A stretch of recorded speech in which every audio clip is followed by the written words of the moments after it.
Welcome to episode 371 of the Brainy Business, Understanding the Psychology of Why People Buy.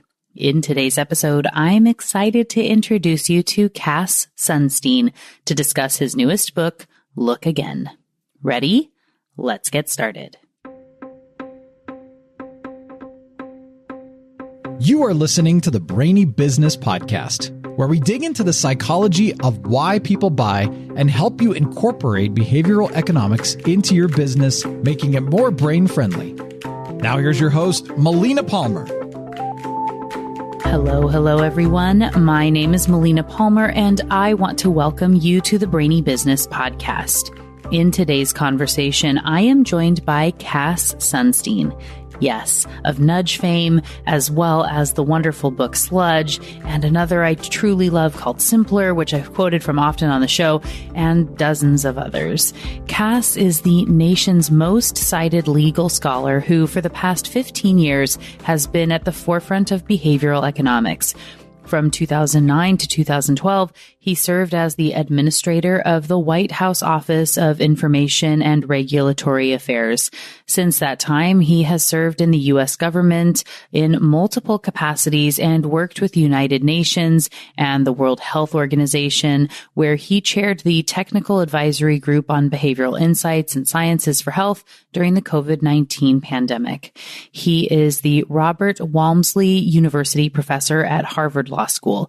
His book, Nudge, co-authored with Richard Thaler, was a national bestseller.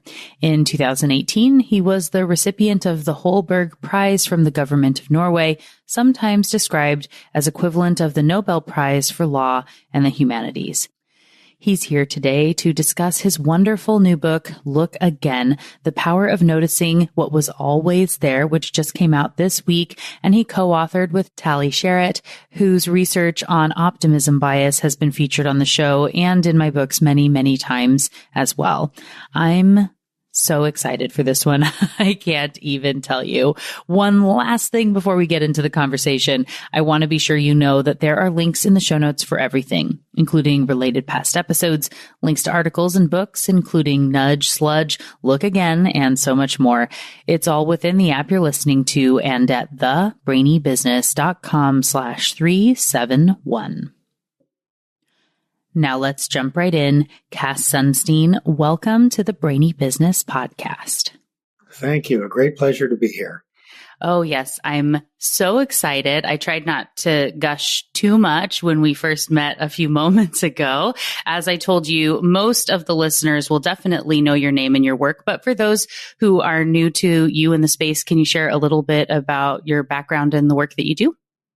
Yes. So taught for a long time at the University of Chicago, where the idea of rationality is in big, bold letters across the sky. And that's not just a hope, it's a judgment that people are rational. And as a law professor, I was surprised and skeptical about the claim that people are rational. And I discovered behavioral economics through Richard Thaler and behavioral science through Danny Kahneman and Amos Tversky. And they became collaborators and co-authors. And I've worked in governments on these questions, and I've worked with companies on these questions, a great deal with business on these questions. And human behavior is fascinating, and it turns out a key to what ails us and might what cure us. Definitely. And as you said, you have worked with some amazing co-authors and collaborators. I'm going to be linking to, I did a 7-part series on the podcast on nudges. We have an episode on Sludge, which is one of your other books. So we'll definitely have those. And today we're talking about your new book, Look Again. We've got it here for everyone who's watching, with another fabulous co-author. We'll link to the episode on optimism bias too. Can you share a little bit about this new book? Yes. So Tali Sharot, my co-author and great friend, is a neuroscientist who's done path-breaking work on many subjects. And the question of habituation, too many syllables to be gripping, but bear with me, is as fundamental as anything to our species and also other species, including canines, one of whom is right next to me as I speak. And the idea is that we diminish in our sensitivity to things that are fantastic and that are terrible over time. So the first time you see a beautiful beach that maybe you get to stay near for a month, you might be bowled over. And the second time you might be amazed. And the 30th time you might say, oh, nice beach. The first time you're subject, let's say, to unkindness or worse on your job or in your neighborhood, you might think, what was that? The 30th time you might just think, oh, I guess it's New York. And that's how people are in New York. So the fact that people habituate to what's fantastic and what's terrible is essential to our evolutionary fitness. If we didn't do that, we probably wouldn't have survived. But for each of us, it's a problem in life. And dishabituation turns out to be the hero of the story. And I can say a little bit about why, if you like. Oh, of course. Yes, definitely. Please do. I was reflecting though in the book, and as you were just talking here so I did a semester abroad, lived in Rome when I was in college. And of course, when I first got there, you're walking by and, oh my goodness, there's the Vatican. Oh, there's the Colosseum, whatever, as you go around town and everything. And I lived across the river. And so I had to walk across a bridge right by the Vatican every day to get to school. And in the middle, right, it's just like, well, there's the Vatican again, right? You don't even notice. And then as it's getting time to leave, in the last couple of weeks, oh, this is the last time I'll walk by the Vatican, right? You start to really pay attention and notice it. So it was that's my relatable moments into some of the habituation and dishabituation. Yeah. Completely. So I was recently, just a few days ago, at the University of Cambridge in England, and amazed by the buildings and the history. And, there's Trinity, and there's kings, and there's queens, and there's where Newton did things, and there's where Keynes did things. There's where Wittgenstein was. And I talked to some of my friends who were there just living at Cambridge, and they like it a lot. But they don't feel astounded in the way I'm sure they did in their first week there. Mm-hmm. Definitely. Yeah, for sure. So yes, please do tell why dishabituation matters both in the awe and the terrible. Why do we need to dishabituate? Okay, so the star of the tale in the book is Julia Roberts, the actress, and in the midst of the book, she did an interview. I think this is unrelated. She didn't know we were doing the book. She did an interview with the New York Times in which she was asked, what's your perfect day? And she said, I get up, I make breakfast for my kids, I have lunch with my husband, I get ready to pick up my kids after sports. And then she stopped herself and she said, it's boring. And then she added, but given my job, I go away for a while to make a show or a movie. And when I come back, it's surrounded by pixie dust. It resparkles. So what's instructive about that is the word resparkles, that for each of us, if we're at all lucky, we have a neighborhood, we have friends, we might have a partner, we might have a dog, we might have a backyard, we might have a street corner that are part of our life. That it might not be Rome, it might not be the University of Cambridge, but it's in its way amazing. And we might be sufficiently used to it that we don't cherish it or get amazed by it in the way that we should. As we talk, I'm smiling because I'm speaking from Concord, Massachusetts, which is where I mostly live. And that's where the United States started. The revolution started actually kind of outside this door where British troops came. And apart from the history, there's a little store that's about a mile away that is a piece of heaven. It has great coffee and great croissant. The people are really nice. And as I talk, the fantasticness of these things, it just isn't something that one thinks about all the time. and we don't notice. Things that we're used to that are great become like furniture that you've lived with for a long time.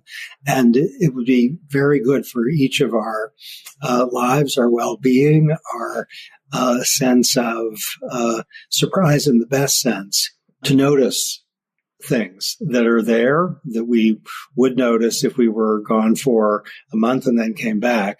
Here's a way to put it with respect to dishabituating to the good.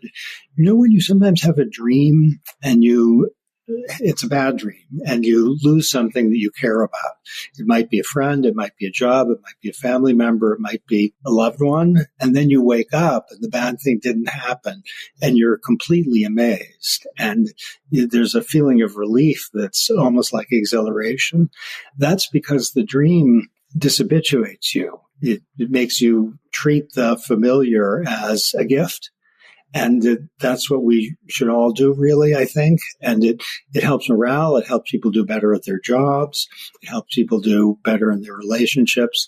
It helps people be astonished by at least some good things in our days. On the tough side, there are, for all of us, challenges, some of which are just because life has challenges, but it might be because someone isn't very nice, or it might be because an employer is being a little harsh, or it might be because there's some form of discrimination that we're facing of one kind or another.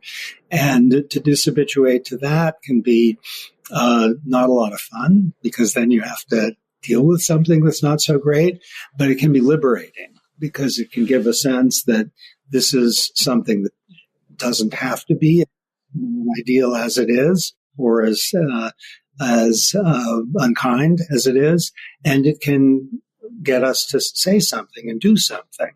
So some people in life are dishabituation entrepreneurs, let's say. Some consumers are dishabituation entrepreneurs. Some business people, leaders, are dishabituation entrepreneurs. Some people in a firm are exactly that. Martin Luther King was a big-time dishabituation entrepreneur. Gloria Steinem was a dishabituation entrepreneur. And there are zillions of them. All of us at one or another point in our life are dishabituation entrepreneurs. If only we say, let's say to a parent, be a little nicer to me on this. I'm kind of sensitive or something. And businesses that often do spectacularly well are dishabituating businesses. Apple was emphatically in the early days a dishabituating business. Rockports, they invented a new kind of shoe and they dishabituated. And that often involves a critical distance from existing practices, seeing that maybe there's something wrong with them, where what's wrong might be a lack of kindness, including maybe, let's say, kindness to feet.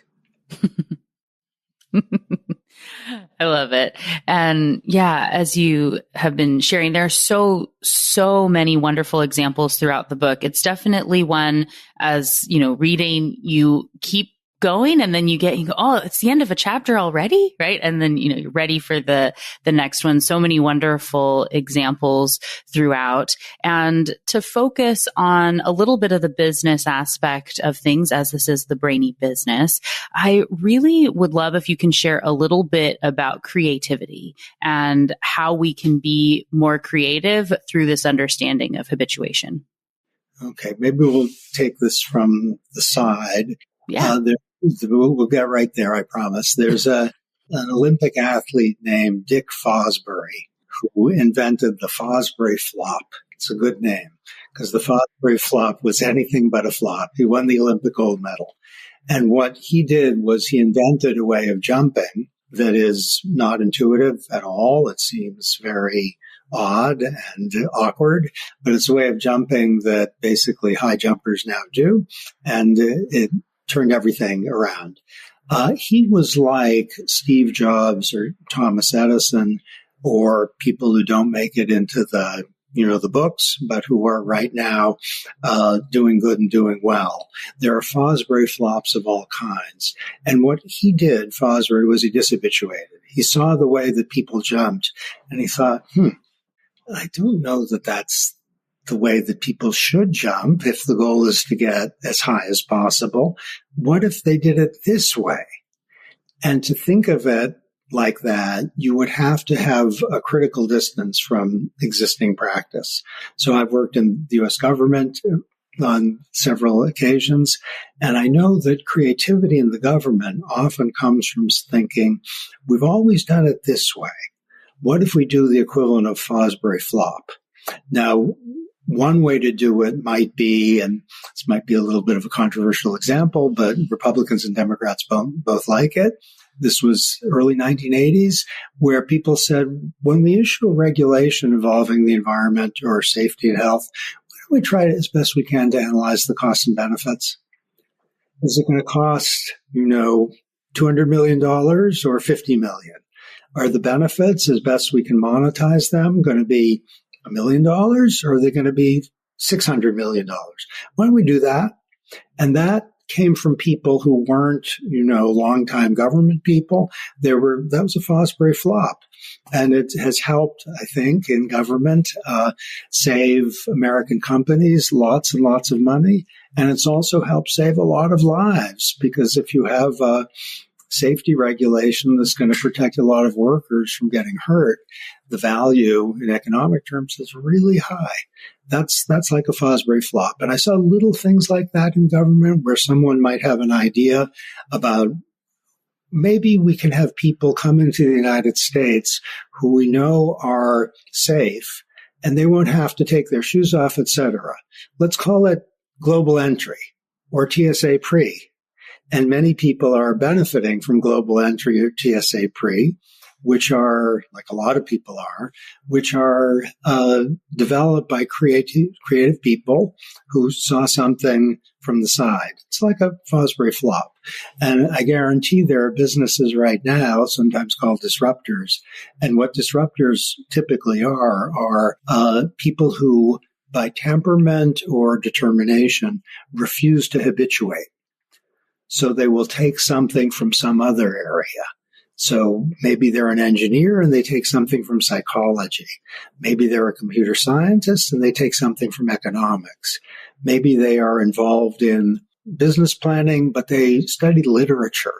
So they learn something from Shakespeare or James Joyce that's a little crazy, considering what's standardly done, but it turns out to turn a company around. I really loved the section in the book where you're talking about whether you learn by, it's exploration or exploitation, right? And I think we like to learn and explore knowledge in the same way, in what I read in the book, and seeing the value of both. Can you share a little bit about, how that all works? Yes. So my mother used to say the world is divided into two kinds of people. Those who divide the world into two kinds of people and those who don't. That's funny. I really love my mother, and it's a little bit funny. But let's be the kind of person who divides the world into two kinds of people. Some people are exploiters, not in a bad sense, but in the sense that they exploit what they have, meaning knowledge or opportunity or neighborhood or things. So think of an exploiter as someone who, when they get a week off, thinks a staycation sounds really great, or someone who thinks when the question is where to go out to dinner, let's go to that place we know. We've been there a few times. It's terrific. Let's try it again. We know it's going to be good. They're exploiting existing things. Then there are people who are explorers who think we get a week off. Let's go to Virginia or Hawaii or the North Pole. Let's try something really new. And they might think, let's go to the new restaurant that opened that nobody's been to. Let's explore that. Or they might think there's nothing better than meeting a new friend whom is you not a friend yet, but a new maybe friend. Let's go see them rather than the person with whom you've had lunch 100,000 times. I am an exploiter, I confess, with respect to life. I like the idea of a staycation, a restaurant that's familiar and I know to be good is like a magnet for me. My wife is an explorer. She was a war correspondent, and she was in a bunch of unfamiliar nations in the very recent past. She also works for the government, and she's someone who doesn't exploit existing. She explores. And people are different in this way. And it's not, I think, that one is better. Sometimes opposites attract here, but you can consider an explorer as typically someone who habituates in a hurry. So they think, I'm used to that restaurant or that neighborhood or that spot. I want to try something new.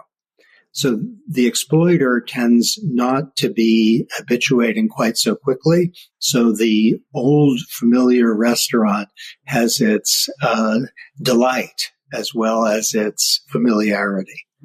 And the tendency to explore is associated with rapid habituation. And of course, some people are, I'm an explorer with respect to reading. I'll explore anything. And that may be because I habituate to stuff that's familiar with respect to words on a page or a laptop. Yeah, I know you gave the example of Bill Gates and his reading list compared to Warren Buffett, I think, right, for the explorer and the exploiter. It's very funny, and it's that Gates, if you look at what he recommends reading, it's, a new book about the history of dogs and new science about climate change and a book about the decline and fall of the Roman Empire and something about South Korea's economic miracle and then a novel about anything. And Warren Buffett, it'll be the little book of investing, the big book of investing, the medium-sized book of investing, the revised edition of all three of those books on investing, investing for you, investing for amateurs, investing for professionals. So Buffett's recommendations, they're very, very focused on investing. And Gates is all over the place.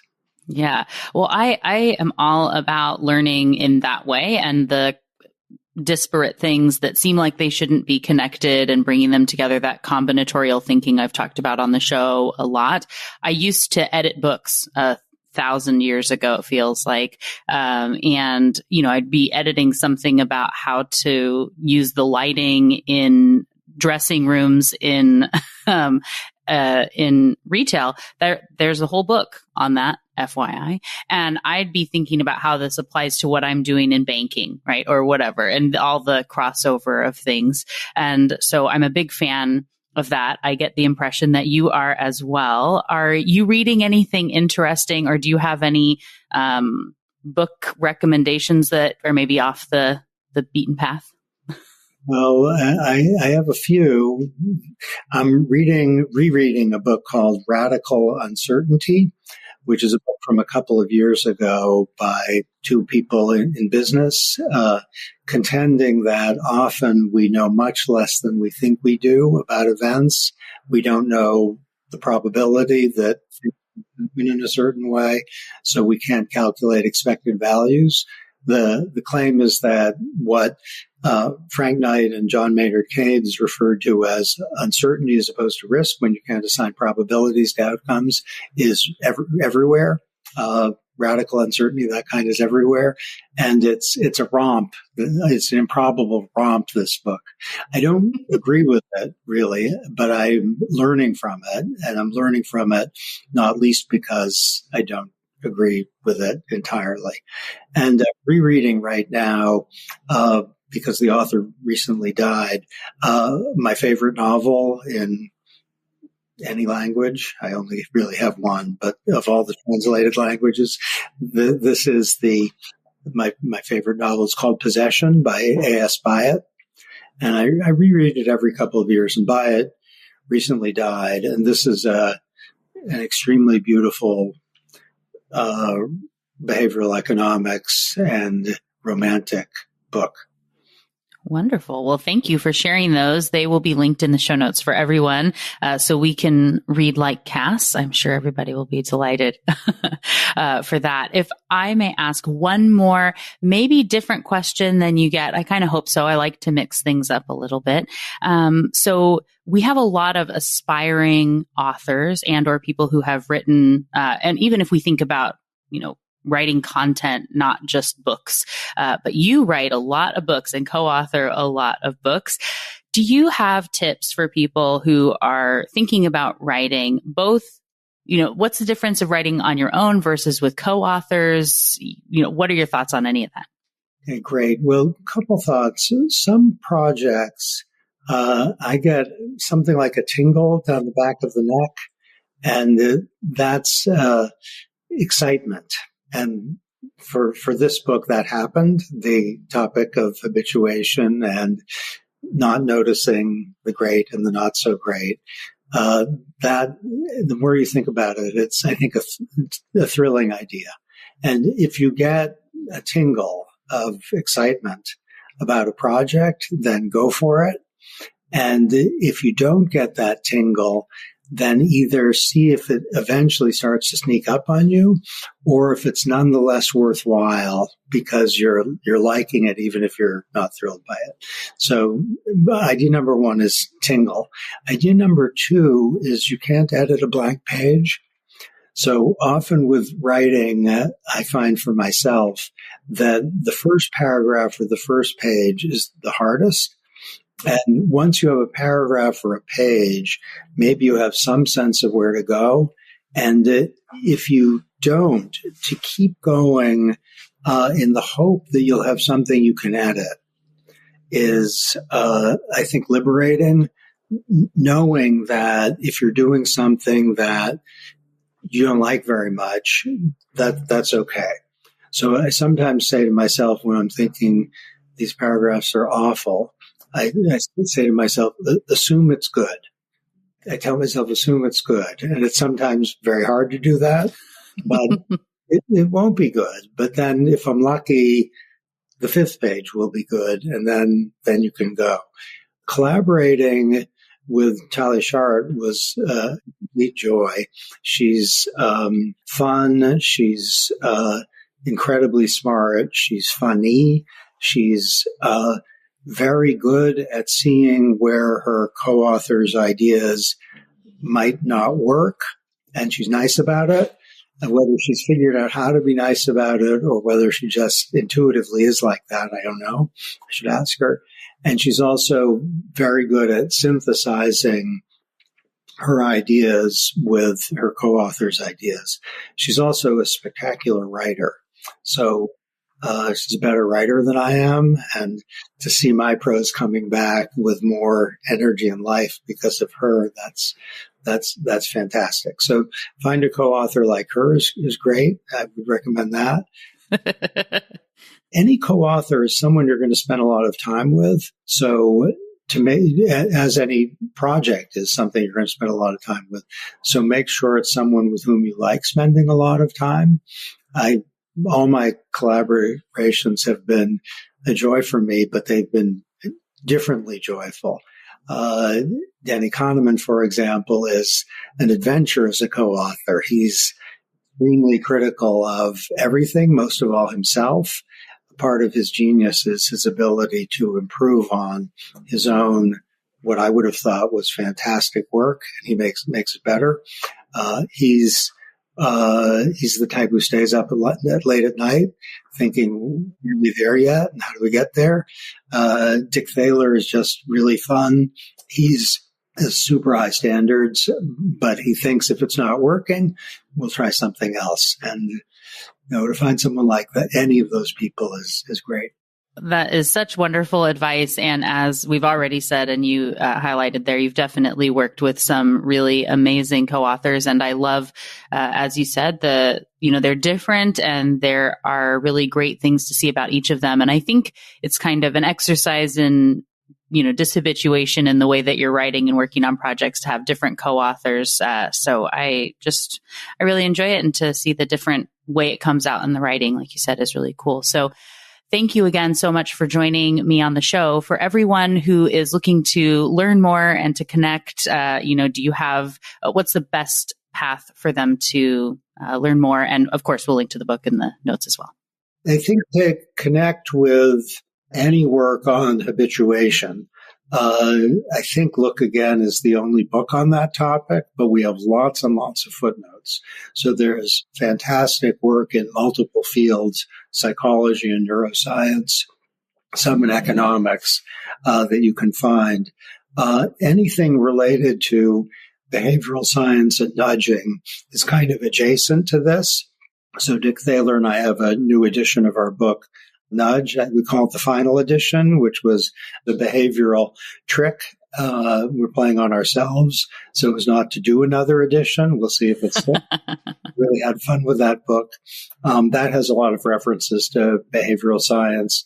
I strongly recommend a book called Scarcity by Sendhil Mullainathan and Eldar Shafir, which is about cognitive scarcity. It's closely related in some ways to the Look Again problem. And of course, I'm sure the listeners know, Thinking Fast and Slow by Danny Kahneman is must reading. Wonderful. Well, thank you again for joining me on the show, Cass. It was wonderful to finally meet and be able to chat with you here today. Great pleasure. Thank you. Thank you again to Cass Sunstein for joining me on the show today. What got your brain buzzing in today's conversation?